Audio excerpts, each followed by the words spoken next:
Կառավարությունը հաստատեց Կասկադի վերին հատվածի վերակառուցման ներդրումային ծրագիրը։ Նախագիծը նպատակ ունի ավարտին հասցնել տասնամյակներ շարունակ կիսատ մնացած շինարարությունը։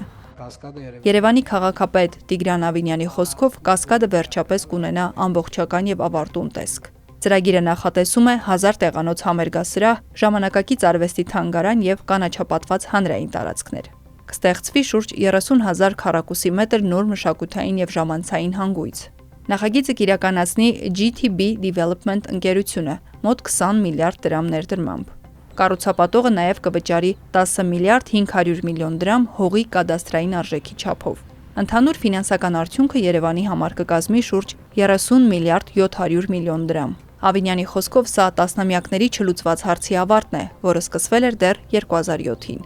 Նախաձեռնությունը կառավարության աջակցությամբ ամենամեծ փորձն է ամբողջացնելու Երևանի խորհրդանշական Կասկադը։